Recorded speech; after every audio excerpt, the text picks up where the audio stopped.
Welcome home.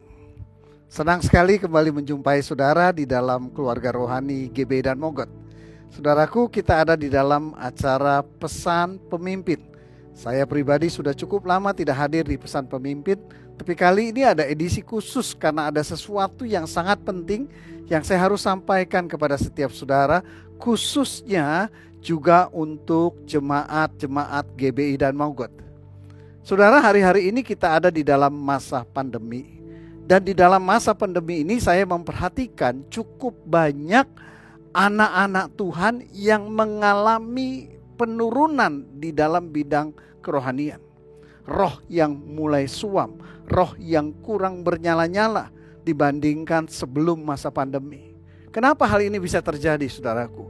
Yang pertama tentunya karena kita mengalami begitu banyak tekanan di dalam jiwa kita. Ya, takut tertular oleh penyakit, takut di dalam masalah keuangan, atau bahkan kita sedang bergumul di dalam masalah keuangan, atau juga dalam pekerjaan, dalam bisnis. Pergumulan itu begitu menekan kehidupan kita.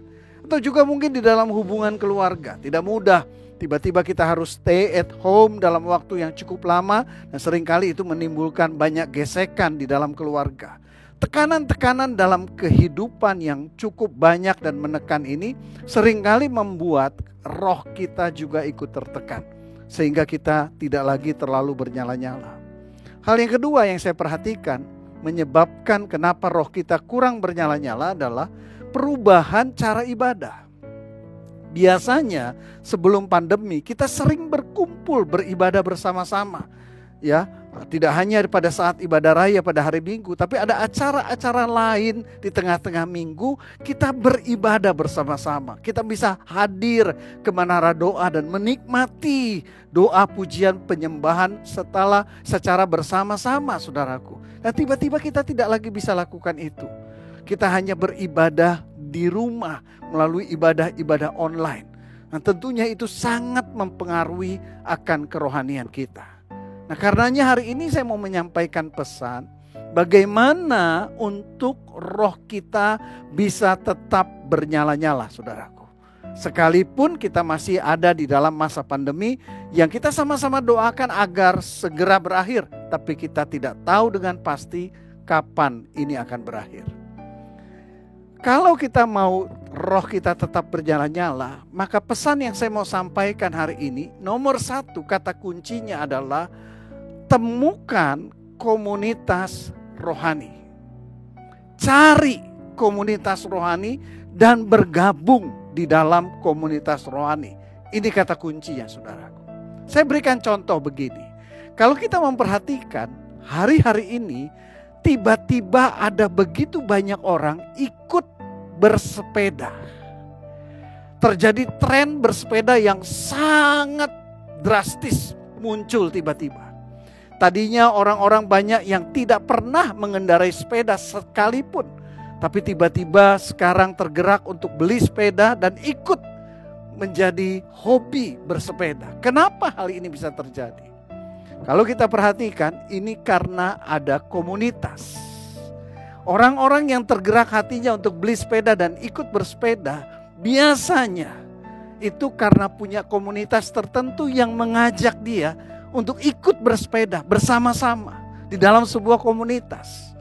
Jadi ada penyemangat, ya, saling janjian untuk bersepeda dan lain sebagainya, sehingga orang-orang yang tadinya tidak pernah melakukan hal tersebut tiba-tiba menjadi tertarik dan bahkan bersemangat untuk melakukannya.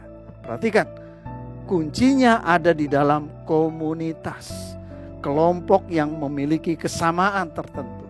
Nah, karenanya saya mau ingatkan, temukan komunitas rohani. Di GBI dan Mogot, komunitas rohani yang kita ada adalah KUL, Community of Love. Buat saudara yang belum bergabung dengan KUL, saya sungguh-sungguh mendorong untuk saudara segera bergabung. Dan buat saudara yang sudah bergabung, saudaraku, sekalipun sekarang KUL hanya bisa dilakukan secara online, tidak lagi bisa berjumpa secara fisik, tapi saya mau katakan, ada banyak sekali manfaat yang bisa kita dapatkan kalau kita memiliki komunitas rohani. Apa yang bisa kita lakukan di dalam komunitas rohani, saudaraku? Yang pertama adalah kita saling memberi semangat untuk bersaat teduh. Saudara tentunya mengerti.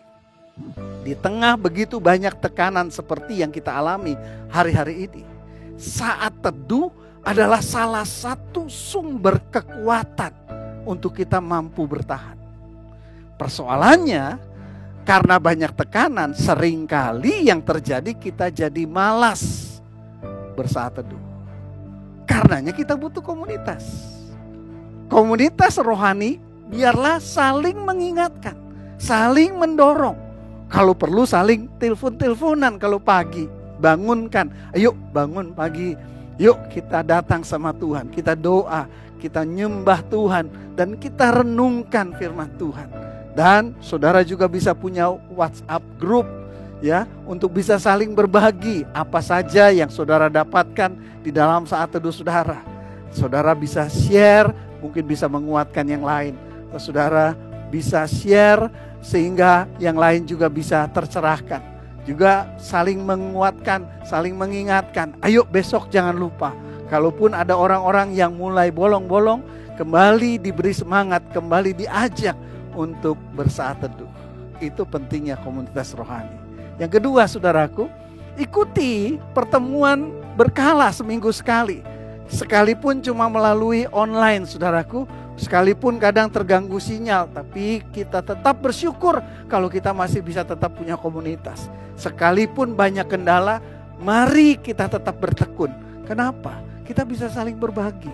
Saudara bisa curhat di sana. Saudara bisa berbagi kesesakan saudara, tekanan-tekanan yang saudara alami, dan bisa saling menguatkan di sana. Saudara mungkin tidak bisa membantu secara materi, tidak bisa membantu secara langsung, tapi saya pribadi sangat percaya dengan kuasa doa. Firman Tuhan katakan 2 orang di muka bumi sepakat meminta apapun juga kepada Tuhan, Tuhan kabulkan.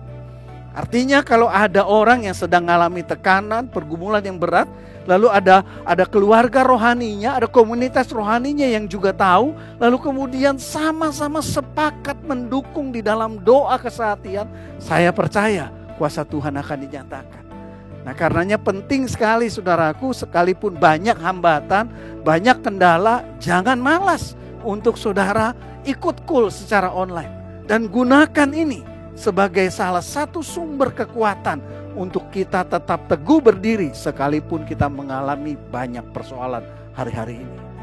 Yang ketiga, saudaraku, pentingnya komunitas rohani adalah untuk kita bisa saling mengingatkan, mengikuti ibadah online secara bersamaan. Dan pada saat tayang perdana, saudara. Penting, saudara ya. Memang kita ibadah online kita itu bisa dilihat atau bisa diikuti sepanjang waktu. Tapi saya mau ingatkan betapa pentingnya kita itu kembali memiliki disiplin rohani seperti sebelum pandemi. Sebelum pandemi, saudaraku, kita masing-masing punya disiplin rohani. Hari Minggu, jam tertentu kita sudah membiasakan diri untuk datang ke ibadah. Dan kita persiapkan diri kita. Kita persiapkan segala sesuatunya dan kita hindarkan hal-hal yang bisa menghalangi kita untuk datang ke ibadah. Itu namanya disiplin rohani. Nah, karenanya saya mau ingatkan, di masa pandemi juga sangat penting untuk kita, kalau kita mau menjaga roh kita tetap bernyala-nyala, kita tetap memiliki disiplin rohani yang sama. Saudara, di GBI dan Mogot, ibadah online hari Minggu kita mulai 9.45. Karenanya saya mau mengajak setiap kita mulai membiasakan diri, khususnya para komunitas rohani, sama-sama saling mengingatkan. 9.40 kita siap sudah mandi, sudah siap-siap, sudah beres-beres. 9.40 kita sudah siap untuk mengikuti ibadah online 9.45. Dan apa sih pentingnya? Kita harus ikuti ibadah online secara bersamaan dan pada saat tayang perdana. Saudara jangan lupa, ada pendoa-pendoa yang mendoakan. Dan kalau kita sama-sama berarti ada pengurapan secara korporat.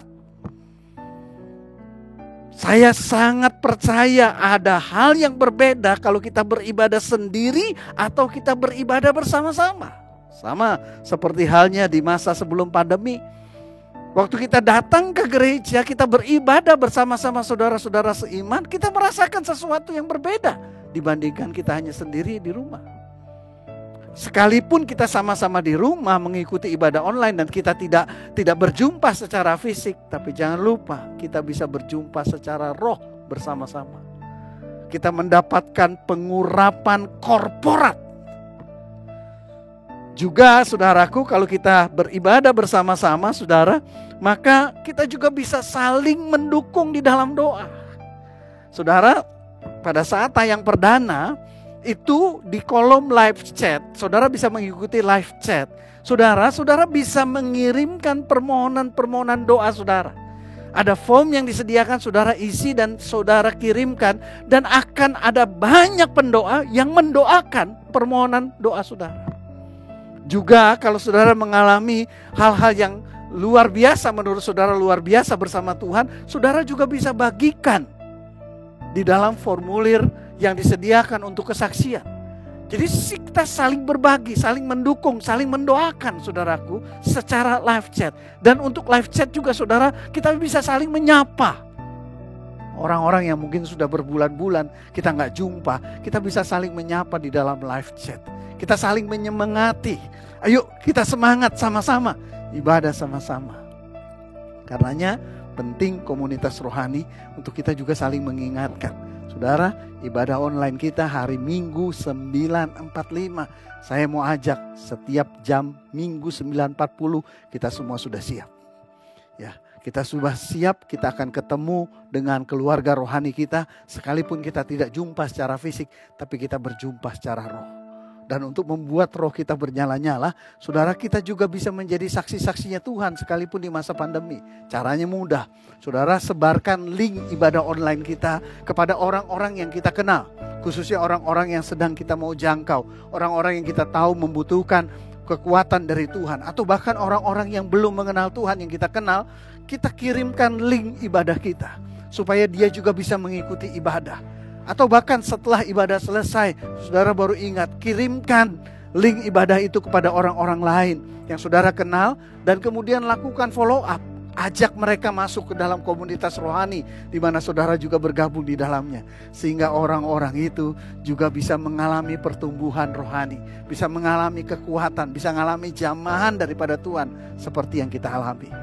Kabar baiknya saudaraku, di zaman pandemi ini saudaraku, karena kita melakukan ibadah online, kita tidak terbatas dengan tempat. Artinya saudara bisa bagikan link ibadah kita ke teman atau kenalan saudara, bahkan di Amerika, di Australia, di Kanada, di Afrika, dimanapun juga. Secara online tidak terbatas waktu, tidak terbatas tempat. Mereka bisa mengikutinya bersama-sama dengan kita. Jadi selama masa pandemi, saudara dan saya pun tetap bisa menjadi saksi-saksinya Tuhan, supaya roh kita tetap bernyala-nyala. Nah, di samping komunitas dan juga dukungan doa yang ada di live chat, kalau saudara masih merasa saya butuh dukungan, saya butuh kekuatan, saya merasa sangat tertekan di saat-saat ini, supaya roh kita kembali bernyala-nyala, saudara bisa melakukan konseling kepada orang-orang yang secara terlatih, secara profesional menjadi konselor-konselor yang diurapi oleh Tuhan. Saudara, saya mau ingatkan, buat setiap saudara yang mengalami tekanan-tekanan berat hari-hari ini, saudara boleh berbagi melalui konseling, pelayanan konseling. Saudara akan ada konselor-konselor yang sudah terlatih, sudah berpengalaman untuk melayani saudara dengan baik. Buat saudara yang membutuhkan pelayanan konseling, saudara bisa menghubungi saudari Dewi. Nomornya di bawah ini, 0815 8675 3065 3068 maksud saya. Saudara bisa hubungi, saudara kontak untuk saudara dijadwalkan melakukan konseling secara online. Saudara, jangan salah. Jangan saudara berpikir, saya malu harus konseling dan lain sebagainya. Setiap kita ada waktunya kita lemah dan kita butuh pertolongan orang lain. Karenanya Mari manfaatkan pelayanan konseling yang tersedia, supaya setiap kita yang sedang berbeban berat, kita juga bisa beroleh kelegaan dan roh kita kembali bernyala-nyala di dalam Tuhan. Mari kita berdoa. Bapa, aku berdoa untuk setiap umat-Mu dimanapun mereka berada saat ini, apapun keadaan mereka. Tuhan, pulihkan keadaan kami dan biarlah kami kembali bernyala-nyala di dalam Tuhan. Terima kasih Bapa, di dalam nama Tuhan Yesus Kristus kami berdoa dan bersyukur. Amin.